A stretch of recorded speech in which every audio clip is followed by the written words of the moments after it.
All right, so once more, this is the overall story that you're going to need or that these notes represents. This will not be included.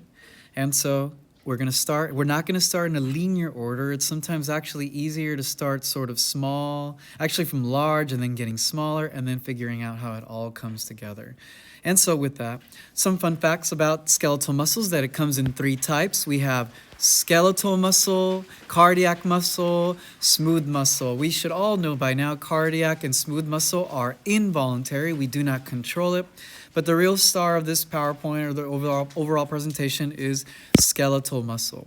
Now, you all learned cells, right? Cells has a nucleus, mitochondria, Golgi apparatus, a plasma membrane. They have all of those functions or structures within them. And a skeletal muscle cell is no different, but what makes them so unique is their length. That if you compare a cell, like a regular cell, like a squamous cell, cuboidal cell, columnar cell, a fibrocyte, an osteocyte, those cells are incredibly small compared to a muscle fiber. If this is a muscle fiber entire length, actual cell would actually be probably, I would say, like this big, if you were to compare the size. Even smaller in some instances. A little hard to use this image for this, but otherwise, this is the relative scale you can imagine. That's why at times, or most times, all times, muscle cells can be called muscle fibers. So one muscle cell is equivalent to a muscle fiber, and that draws a little bit of confusion, but as long as you remember your cell biology and that they have nuclei, they have organelles, a muscle fiber has all those things because it's a cell. And so skeletal muscle is going to be considered an organ. It may not seem like it, but every single muscle in your body, for example, the bicep, the tricep, they are considered an organ. And they all come together with things that we understand, like we saw in our beginning little intro, that it's connected to a nerve cell at the number 1 checkpoint. And we know that it's going to need blood vessels because all cells need to be vascular, right, for the most part. And if you're not epithelial, right, epithelial cells don't really have vascularity. But other cells need nutrients like oxygen. They need things like glucose. And then you have connective tissue that's going to keep it all together. And we're going to see how all of those things come together in a second. They could be directly attached to bones, and when they're directly attached to bones, they use tendons. So direct attachment to bones, it's going to be tendons, right? And in most cases, actually, in all cases with skeletal muscles, everything that anchors them to whether they're anchored to other muscles, whether they're anchored to bones, remember that the connective tissue that they use is going to be dense regular, which are made by fibrocytes or fibroblasts / fibrocytes. Oops. Fibroblasts and fibrocytes. And some functions, some that will be a little bit self-explanatory, but others won't. Movement, right? The only reason we can carry out any motions in our body and our hollow organs is because of muscle. Skeletal muscle being voluntary, so we control or decide where to move. And so we can move our skeletal muscle, so we can move our entire bodies. And then it supports soft tissues. Oh, sorry, wrong, I skipped one. And then it maintains our body posture, right? Like as soon as you sort of decide that you want to sit up straight, or someone says the word posture, you always feel yourself sort of fixing it, right? And so it regulates your posture and by stabilizing your joints. That was the subject of last week. And so it supports soft tissue. This one's a little bit difficult to understand, but when you think about it, right, you're all learning about the skeleton in lab. And next topic for lab is that you have your skeleton, and then right after is your muscles right on top, like a cover on top of your bones. And so with that, you can think to yourself, it sort of protects everything underlying because it's sort of a little layer before you reach those precious organs that we need to survive, whether it's the heart, the lungs, the digestive tract. But otherwise, they're sort of on top and sort of serve like an armor or a layer on top of the bones. And then they guard entrances. You're going to have to learn muscles that guard, for example, like we call this the orbicularis oris, the one that goes around the mouth. And so it protects an opening, right? Because when I want to close my mouth and you see a baby and you try to force feed them some vegetable, anything, and they don't want to eat it, right? They're like holding it closed. As your eye as well. When you close your eyes, right, you like sort of can seal it closed so you can see how it guards body entrances. And typically, sphincters are going to be the word used to describe circular muscles that guard entrances. Another one, we also have a sphincter that controls defecation. So your ability to, like, let's say this class is running, lecture's running really long, and you gotta hold it. You have to thank your skeletal muscles for that, because you can contract and sort of restrict anything leaving, and even for the urinary tract as well. You maintain body temperature. You see some of those crazy people who run at like 5 or 6 in the morning during winter, and they trying to get in shape or stay in shape. And so you can see that some of them are running in shorts and in tank tops, and that's because your body can generate heat through contraction or through the use of your muscles. And then your muscles are an important store for a form of glucose, which we refer to as glycogen. We learned it very early on in the semester, because glycogen is a storage of a bunch of glucose molecules bundled together or branched together to provide energy when the muscles need it.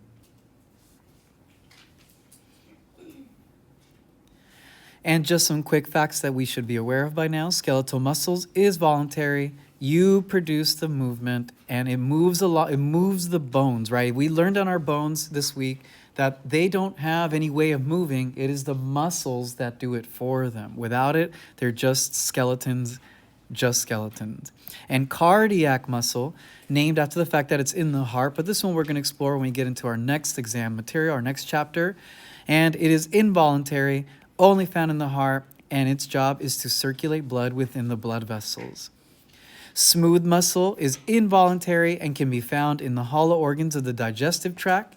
So the reason that you can move your food through your lunch or your breakfast is these muscles are under the control of the autonomic system to pretty much push that food through your digestive tract. And also your small arteries. You may have heard that arteries can contract and dilate, or in other words, can become smaller and get larger. And so smooth muscle is responsible for that. Our next page. Now, if we look at a muscle, right, we remove the integumentary system or the skin. Underneath it or deeper to the skin, we would find our skeletal muscle, which is really the topic for today. And when you look at the skeletal muscle, remember that a tendon anchors muscle to bone, and a ligament anchors a bone to a bone. They are still made out of dense regular. They are both made out of that.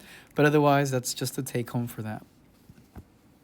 And when you look at this, have you ever seen those little dolls? I forget what they're called, but there are these dolls that there's like a doll within a doll within a doll within a doll that they're just large. You open it and there's another one. You open it and there's another one. And the organization you have to think about right now is that very thing, is that you have a large, then you have something middle-sized, and then you have something smaller, and then you have something even smaller. And I kind of find this really difficult that you're going to want to spend some time on. And so let's try to make it easy. If you look at an overall muscle, right, you just grab any one of these, and we don't care what it's called today, any one of these, and you just look at it. What you're looking at on the surface is this very thing here. And if you look at the outside, you'll see that there's a layer of connective tissue called epimysium. Epimysium. And this epimysium wraps around the entire muscle. Every single muscle segment that you see. Like this is a muscle that we might be familiar with now, deltoid. This is one that we naturally just call the bicep. That's the one we flex at the beach, right? And this is our tricep. These are some that we might have heard of in our lifetime. And so when you look at each one, they all come with a wrap called epimysium. And this epimysium anchors or keeps everything bundled up together, and anchors or allows for the innervation of blood vessels and nerves within the entire muscle. And so if we slice it, right, so you can see that this little plane is being made for it. And when we look at this plane, you can see that we're looking straight down the muscle. So this outer layer, once more, is our epimysium, the same exact thing. There will be one more, the next one underneath, the next connective tissue layer is called the perimysium. If you look at the epimysium up here, you can see that it just circles around the entire mass of any given muscle. And when you look at the inside, the perimysium is sort of, I think of it like packaging material. Like when you order something very fragile in the mail, it usually comes with something just to fill in the space so it's not bouncing around. And so I kind of find perimysium easy to remember just because of that very reason, or just easy to draw my eyes to it. And that's where we find our vascularity and innervation of nerves so that you can control things. Because remember, nerves at some point are going to play a role in voluntary control, that your brain's going to need to send the command to the muscle to move it. So perimecium keeps them bundled and organized and traveling through there. And each perimecium, you'll notice, is encasing what we refer to as muscle fascicles. This word muscle fascicle in Latin tends to mean bundle. And sometimes for the sake of understanding, aside from its meaning, it's sometimes easier to just understand it as sort of a grouping, which I think same thing as bundle, but sometimes people like to hear it a little bit different way. Sometimes even for nervous, I would say even pathways. Yeah, but you know what? That's not here. That's for later. We'll bring it back later. Just bundle and grouping. And so when we think about bundles, these are all the bundles that the perimecium contain. All right, fascicles, each one that I'm circling right now is a fascicle. So you can count them, right? 1, 2, 3, 4, 5, 6, 7, etc. So just make sure that you're able to understand what a fascicle is and what connective tissue surrounds each fascicle. And then within, again, like I said, we have like something bigger and then something smaller and smaller, and we just keep sort of progressing in that manner, that when we look inside of each fascicle, what is it bundling? Muscle fibers. And what was another word for fibers? Cells. And so you can see that we're seeing individual muscle cells. Each one is like what you have to imagine when you learned your cell biology, containing all the nucleus, containing a nucleus, containing cytoplasm, containing your organelles. Each little individual cell is bundled into a fascicle. So the definition of a muscle fascicle, right, is really like a bundle of cells. A bundle of cells, right, or fibers. Just want to keep using these words together so it becomes easier. And very simply, and we're going to have to zoom in more because we have 3 layers, right? We saw epimecium came first, and we have this in text, right? Epimecium up here came first, right? It's the largest out of all of them. And it's going to separate, that's it, we'll just keep it. It's a larger one on the outside. Perimecium is going to be our second layer, which is going to separate our muscle fascicles. And it's going to provide a way to unify blood vessels and nerves that need to arrive or go supply our muscle cells or muscle fibers with the nutrients and the oxygen they need to carry out their functions. And if you're curious what these mecium are, what these connective tissues that surround them are, they are collagen fibers, right? We never really got away from collagen fibers. And perimecium, you can see, is a combination of collagen and elastic. And it's not something I'm going to ask you, but just kind of want to keep refreshing your memory on those things. And then endomecium becomes our third smaller layer that surrounds each and every single muscle cell. And so, if we zoom in, what we're looking at when we look at this, I'm going to have to rely on this one here, that here we saw our epimecium, and on the inside, we saw our perimecium. And now if we take out one of those fascicles, right? We're taking one of these fascicles out. We're removing it out. And what we're seeing is this very thing here. That's going to be our muscle fiber. And so when we look at this, sorry, I think I've lost myself here, going back and forth. Let me just double check. So even myself sometimes with this part, muscle fascicle, how come it's not labeled? So what I want you to do is add this little label here. I want you to sort of bracket this up. And this should be written, you should write fascicle here, that this is a fascicle. That's what's missing here.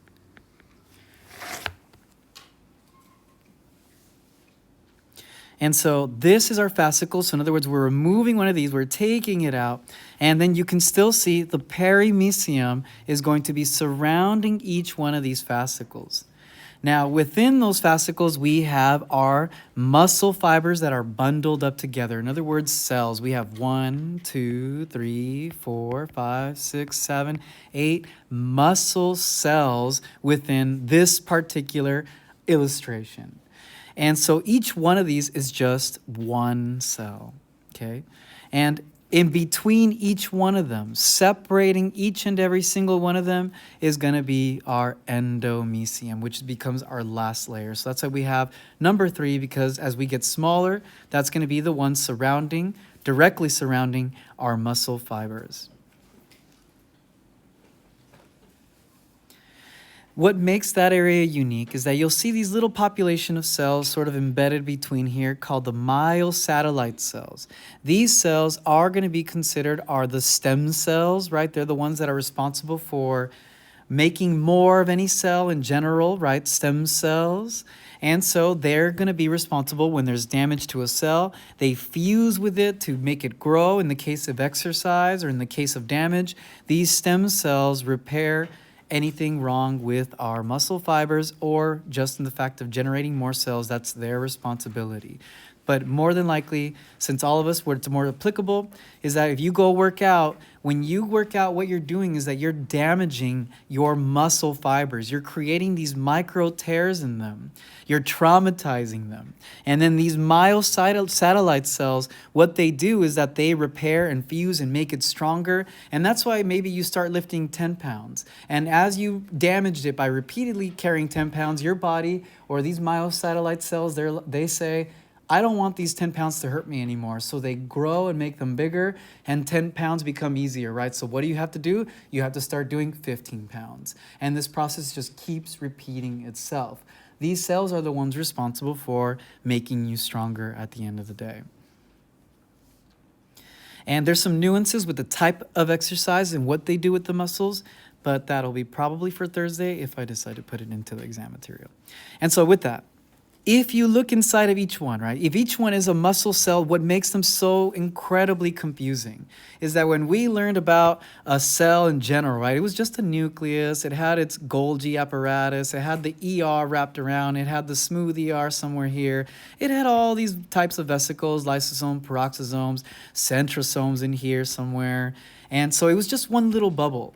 But when you look at these things and you look at an actual cell, if you were to look at the inside of the cell, what you're looking at is a bunch of little, like, what I'm just going to simply say right now, are little accordion protein-like structures that are responsible for sort of decreasing the length of muscles, like little accordions. So they just have a bunch of protein filaments inside of them. So right now, as we see it, and I can just zoom, you don't have to change pages yet, but just as we look at it now, just so I can show you, this is what you expect to see inside, right? Like this is as small as we get right now, doesn't make sense, but it's just repeating units of little accordion-like little structures that squeeze together, that you start off with a length like this long, and then when a muscle contracts, you decide to squeeze it together, it decreases in size, and overall it's just made of a stack of filaments bundled together. And so best image for this is that when we look at the inside of a muscle cell, every single one of these things inside, or the myofibrils, or these structures, these little accordion-like structures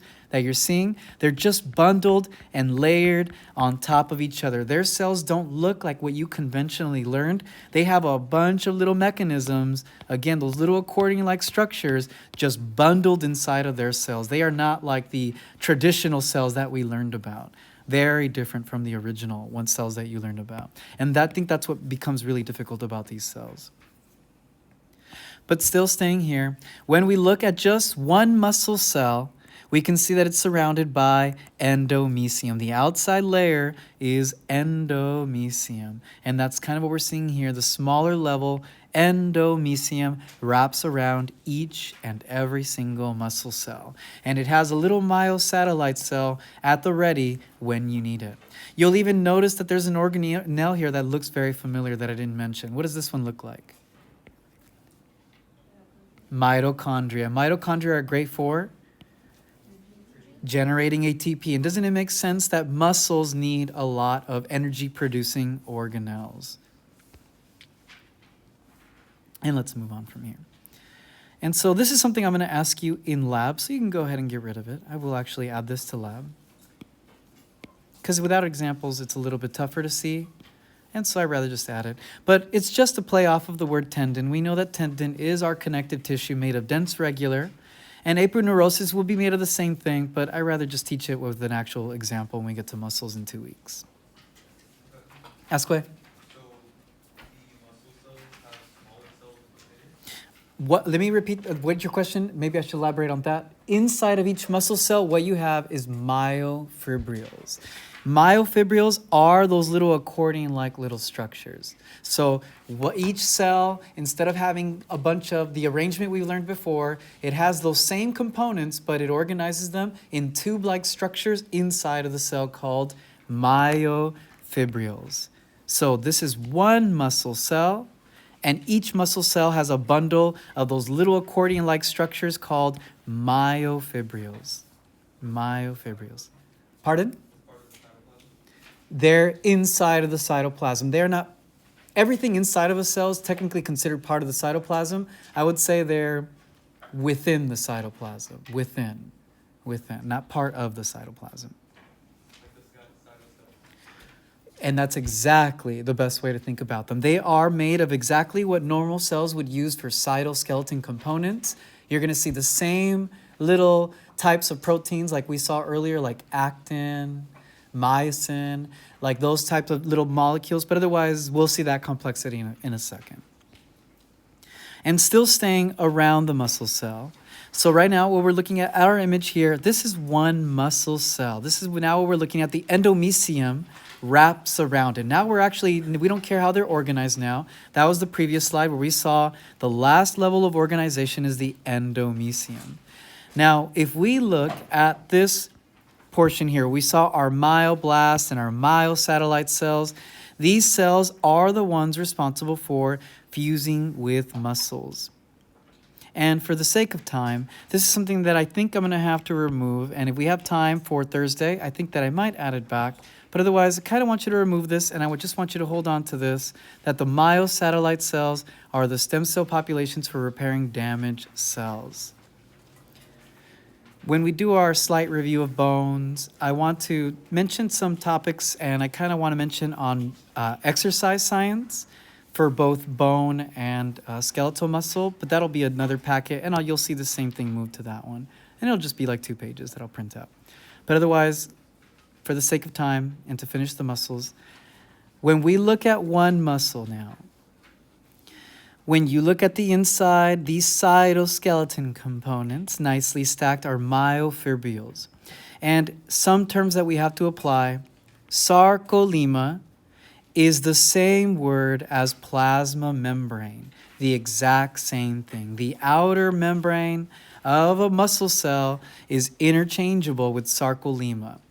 Sarcoplasm is going to sound exactly like what it's meant to be, and that's going to be the cytoplasm of the cell. So the space inside the cell that contains every bit of all these myofibrils, that contains all the mitochondria, that contains the nuclei, are going to be the sarcoplasm. And the last thing to add, something that makes muscles unique is that they are multinucleated. That means that they have many nuclei. And the reason being, when you look at this image here, you can see that if there's damage in this instance, right, like, and there has to be some repair here. Our myosatellite cells, they fuse with this muscle cell. And when they fuse, their nuclei gets embedded into that muscle cell. And so that's how they end up with more muscle cells. But again, that'll probably be how we start on Thursday. Ask away. So, sarcolemma and endomysium, are those interchangeable? They are not. And fantastic question. Her question's asking, is sarcolemma the same as endomysium? Endomysium is a layer outside of that sarcolemma. And then let me use markers here. If you're thinking about layers, and I'm going to draw like sort of freehand here, that the outside layer would be endomysium.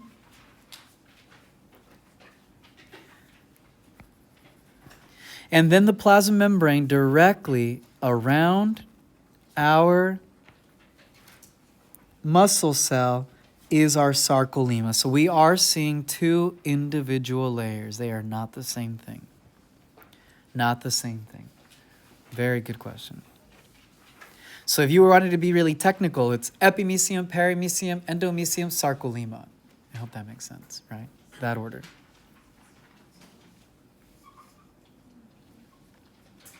Now, if we dive deeper, right, we're now going through our sarcolemma, through our plasma membrane.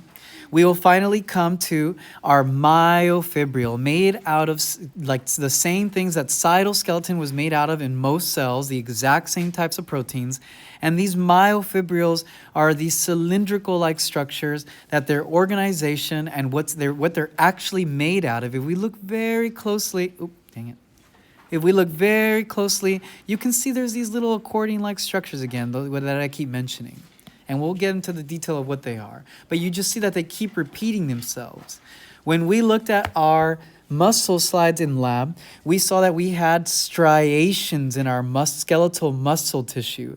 And so when we dive in deeper, you're going to see that those myofibrils are composed of something called sarcomeres, which give rise to the striations that you see when you look down them through a microscope. Ask away.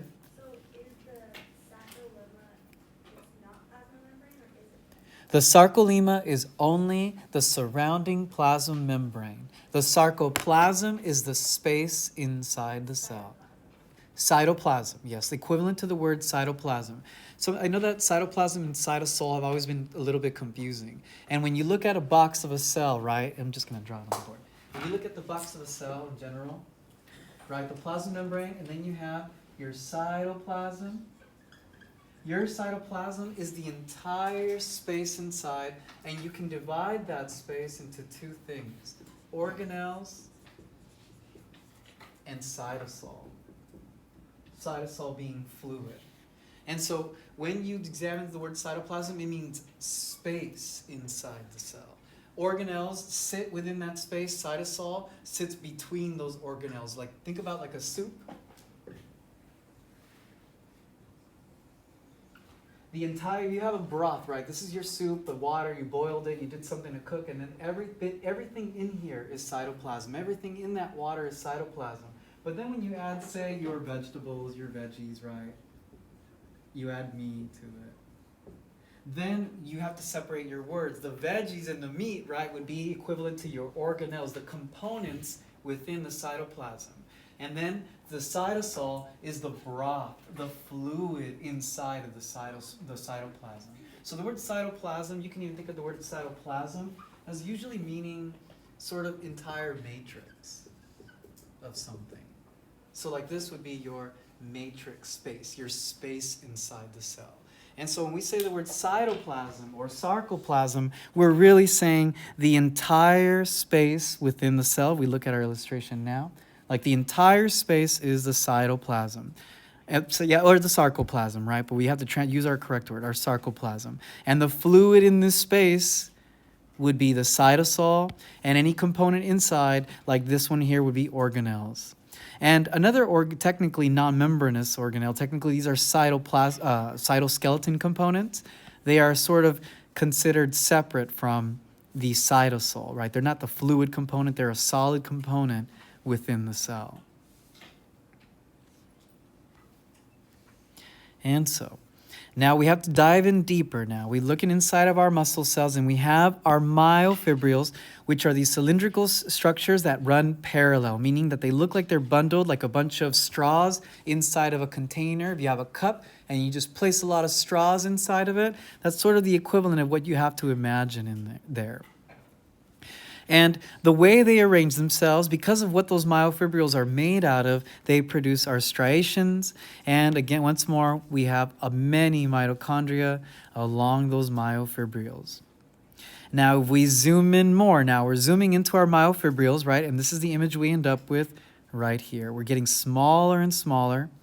And if we look at just one myofibril, you can see that there's going to be two different filaments that you see there. You have a thick filament and a thin filament. In your notes, the thinner one is going to be thinner. And I know in our we have color here, but pink generally is going to denote our thin filament on our notes, and thick filament is going to be denoted by the darker purple bands on your notes. You can see we have our mitochondria, and then now we're seeing something that is something familiar, and this is the endoplasmic reticulum of a muscle cell. Endoplasmic reticulum. Imagine how different. I'm going to go ahead and just quickly shift back because I think it's just important. If we can slow it down here just to get that material down. Because that really is the hardest part, is like, what is the organization of a cell, of these cells? If, say, we look at previous notes, okay, this was the original image you learned about cells. And remember, the endoplasmic reticulum directly wrapped around one single nuclei, and then just it could either come in rough or smooth. And in this case, we're really going to see that they all have a smooth texture. And so we're really dealing with endoplasmic reticulum, and now you see it in a different variation. It wraps around these myofibril fibers, and we're going to see what role they play in a little bit of a second. But this wrap around the myofibrils is something you already know. It's the endoplasmic reticulum, which also needs another name that we're going to see in a second. So with that, our myofibril has filaments, thin and thick. Together, these are referred to as myofilaments, as written for you up here. Myofilaments. Thin and thick. Thin filaments are made of actin, and thick filaments are made of myosin.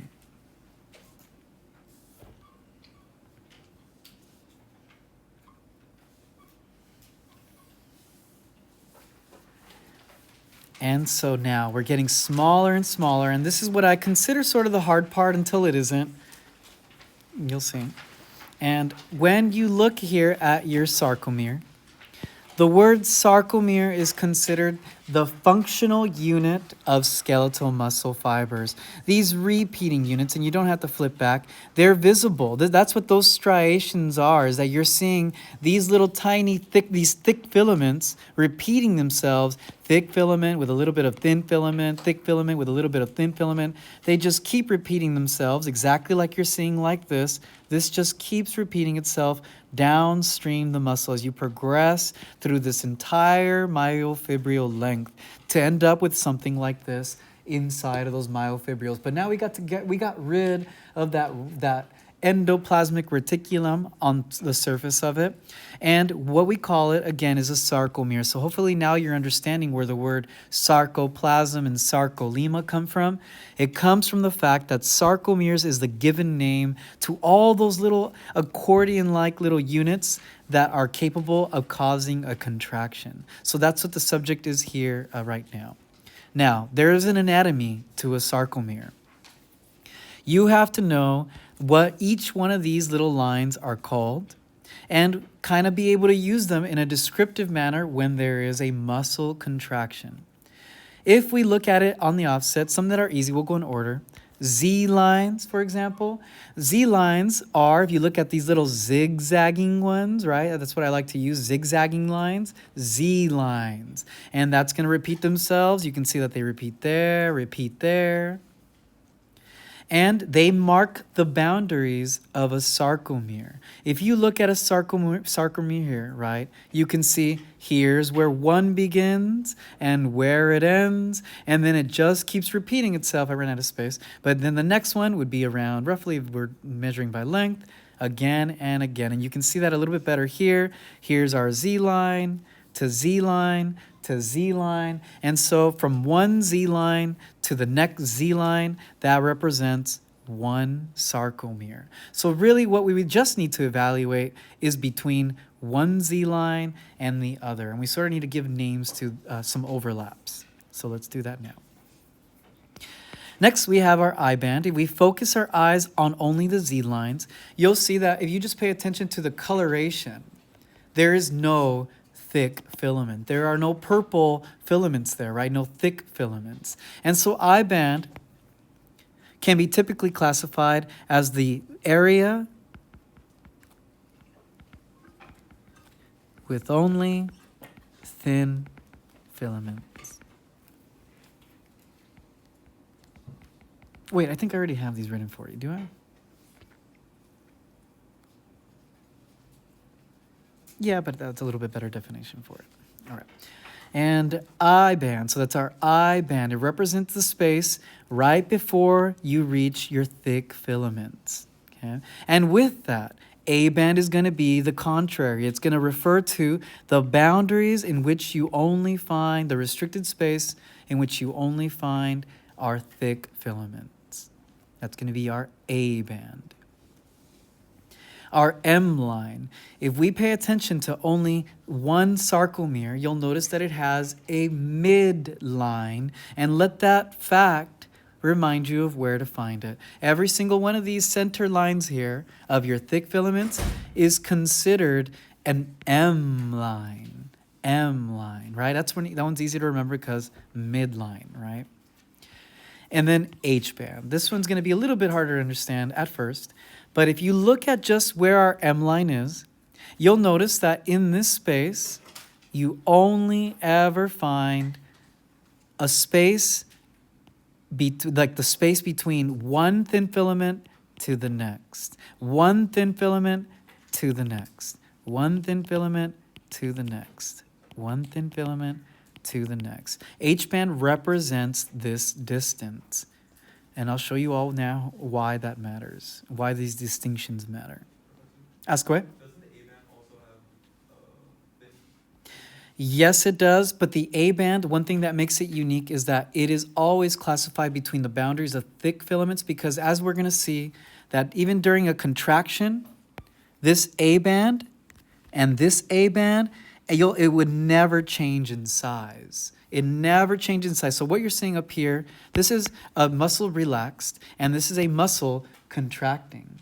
And so when you look at these thick filaments here, this thick filament region, this A band region never changes in size. And that's only because of it's just marking the boundaries of thick filament from thick filament. Mm-hmm.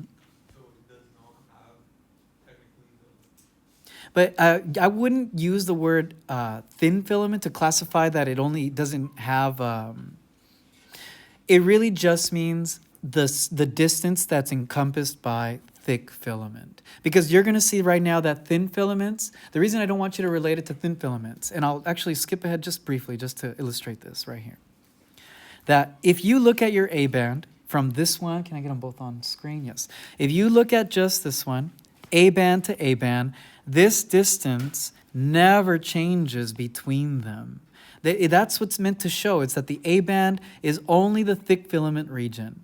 If you start using the thin filament, it can be confusing because if we refer back to our H band was from thin filament to thin filament, thin filament to thin filament.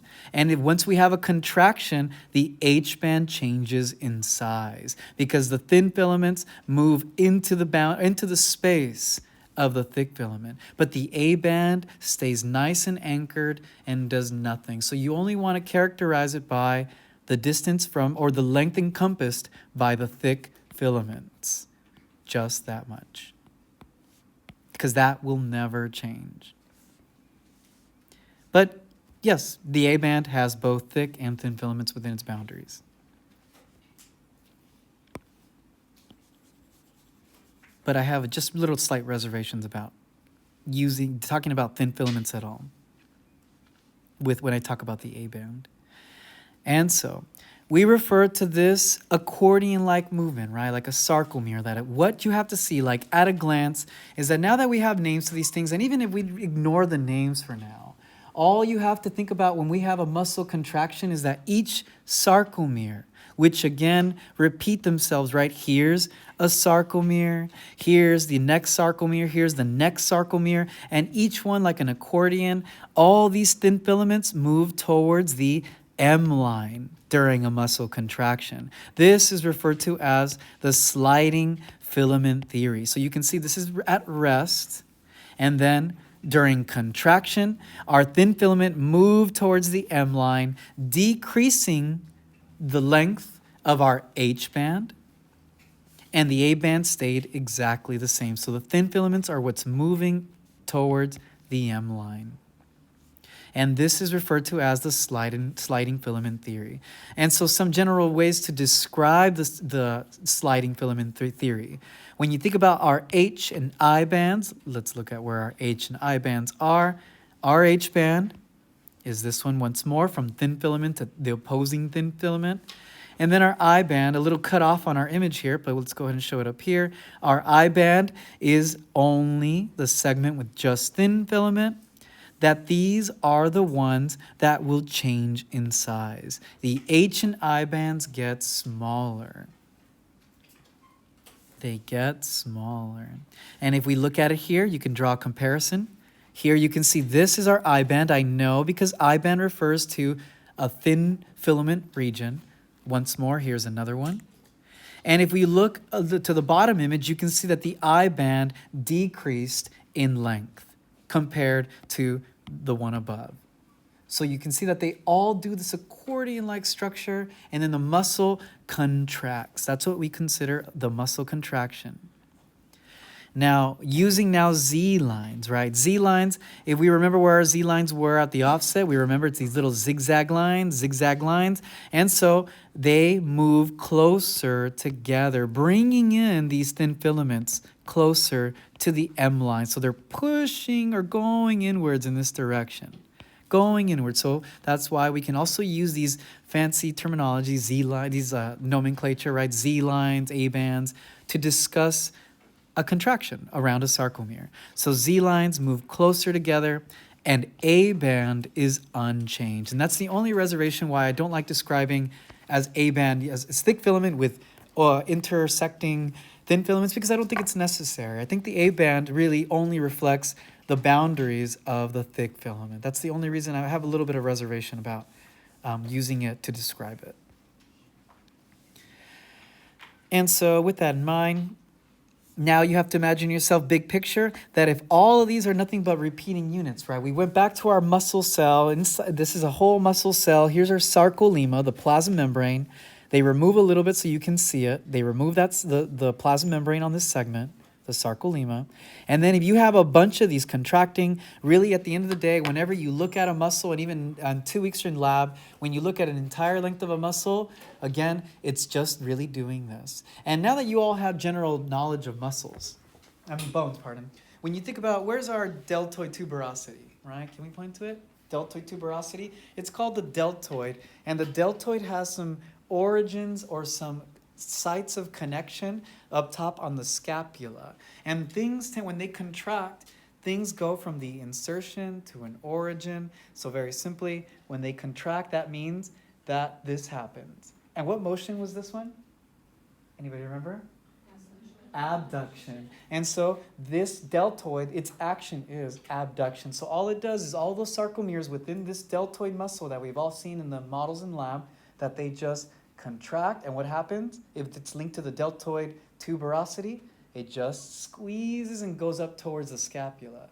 And that's generally how muscles work. And then so that's kind of the easy one to sort, because it's the one that I think that's another one. Even when you think about our elbow right here, right? Like you have the bicep, right? This one will be anchored to, what two bones do we have in our antebrachial region? Radius and ulna. So our bicep anchors onto up here, links down here. And so when it contracts, what's the action of the bicep then? Flexion. So just understanding that basic knowledge about muscles can already give you an idea. If just by looking at what bones it's attached to, you can determine what that muscle does. And that's a little preview into what we're going to be discussing when we get into muscles in 2 weeks. But very good job. And so with that, let's keep going. We are almost done with this segment. And we will, perfect. And then we'll end there. And I think I'll add just one more page or 2 more pages to our notes for Thursday. And then we'll go over our bone stuff. All right. So the last thing to add that I'll leave you off with is, now we got to dive even deeper.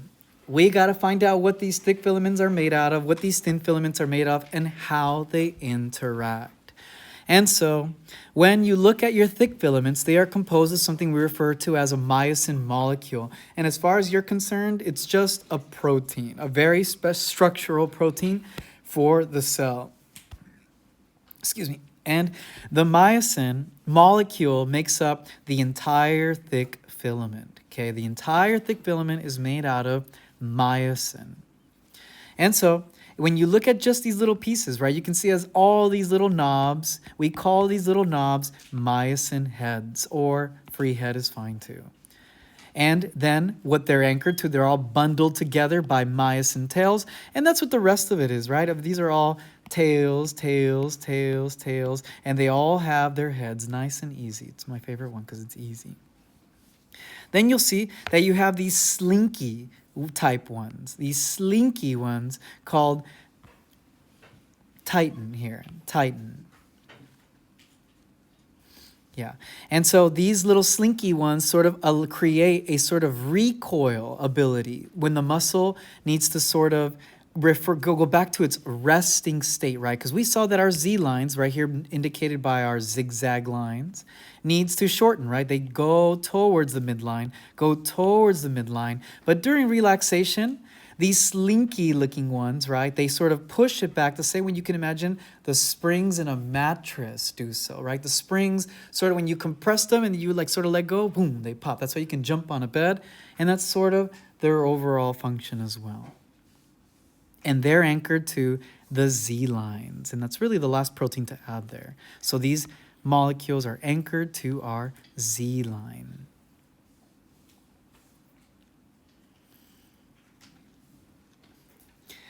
And now to end the class, our thin filaments, and this is where we're going to pick up when we come back on Thursday, is thin filaments are composed of these. And just because of the sake of time for today, and then the next video we can get into the rest of them, what I want you just to imagine is that in order for the sliding filament theory to occur, in other words, for this to go towards the M line, what needs to occur is that this thick filament needs to interact with this thin filament, and long story made shorter, it needs to drag it inwards. And we're going to find out how when we get back, and I'll leave you all with that, is that thin filaments and thick filaments need to interact to drag the thin filaments towards the M line, and then we just will end our story there when we get back, and I will see you all on